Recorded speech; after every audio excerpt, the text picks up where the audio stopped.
एक ऐसा मैच जिसके शुरू होने तक किसी को एहसास भी नहीं था कि विश्व क्रिकेट के कई सारे इतिहास बनने वाले हैं। इस मैच में कई रिकॉर्ड्स तो शराब के नशे में बने और कई खिलाड़ियों ने ऐसी पारियां खेल डाली जो आज T20 के जमाने में भी कोई नहीं खेल सकता। ये बात है उस दौर की जब वनडे क्रिकेट में किसी भी टीम के लिए 400 का स्कोर बनाना महज एक ख्वाब होता था और पूरी दुनिया का मानना था कि एक कारनामा केवल ऑस्ट्रेलिया ही कर सकती है। लेकिन 400 रन बनाने के बाद भी ये मैच ऑस्ट्रेलिया के दामन पर एक काला दाग छोड़कर जाएगा, ये बात किसी ने सोची भी नहीं थी। ऑस्ट्रेलिया की खूंखार टीम में एक से बढ़कर एक हैवान खिलाड़ी होते थे।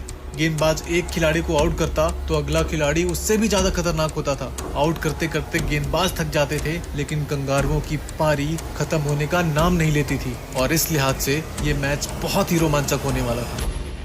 मैच शुरू होता है और टॉस जीतकर ऑस्ट्रेलिया ने पहले बल्लेबाजी करने का फैसला किया। ऑस्ट्रेलिया की तरफ से एडम गिलक्रिस्ट और साइमन कैटेज पारी की शुरुआत करते हैं और गिलक्रिस्ट पारी के पहले ओवर में ही एक शानदार चौका जड़ देते हैं। गिलक्रिस्ट के बारे में कहा जाता था कि अगर वो 10 ओवर खेल जाएं तो मैच को एक तरफा कर देते थे। गिलक्रिस्ट पारी के शुरुआती ओवर्स में शानदार ड्राइव लगाकर चौके बटोरते हैं और दोनों ही बल्लेबाज अपने अंदाज में बल्लेबाजी करने लगते हैं। ऐसा कोई भी ओवर नहीं जा रहा था जिसमें बाउंड्री नहीं आ रही थी।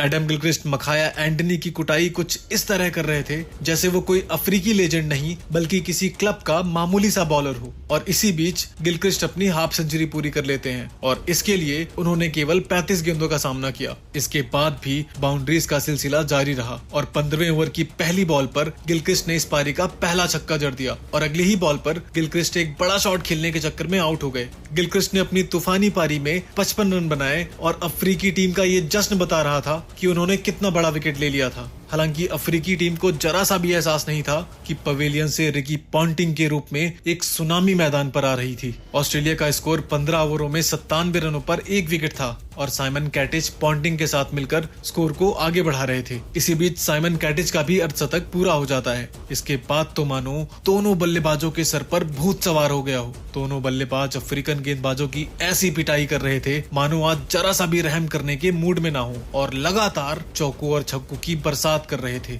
इसी बीच रिकी पॉन्टिंग ने इसी छक्के के साथ अपनी 50 भी पूरी कर ली और इसके बाद तो रिकी पॉन्टिंग हर गेंद पर छक्कों में ही डील कर रहे थे। अब हर ओवर में लगभग 15 रन बन रहे थे। कैटिच और पॉन्टिंग के इस मार से पूरी अफ्रीकी टीम के कंधे गिर चुके थे। ऑस्ट्रेलिया ने 29 ओवरों में ही 200 रनों से ज्यादा कूट दिए थे और अभी मात्र एक विकेट ही गिरा था। थोड़ी देर बाद कैटिच 90 रन बनाकर आउट हो जाते हैं और इन दोनों के बीच एक शतकीय साझेदारी टूट जाती है। लेकिन आज पॉन्टिंग को इन सबसे कहाँ कुछ फर्क पड़ने वाला था। वो तो आज इतिहास बनाने के इरादे से मैदान पर उतरे थे। पॉन्टिंग लगातार चौके और छक्के लगाते रहे। दूसरी तरफ नए बल्लेबाज हंसी तो मानो अफ्रीकन गेंदबाजों के साथ मजाक कर रहे हो। हंसी ऐसे सहला सहला कर चौके मार रहे थे जैसे सिंगल लेना हो, लेकिन बॉल बाउंड्री के बाहर जा रही थी। इन दोनों के बीच 50 रनों की पार्टनरशिप मात्र 35 गेंदों में हो चुकी थी।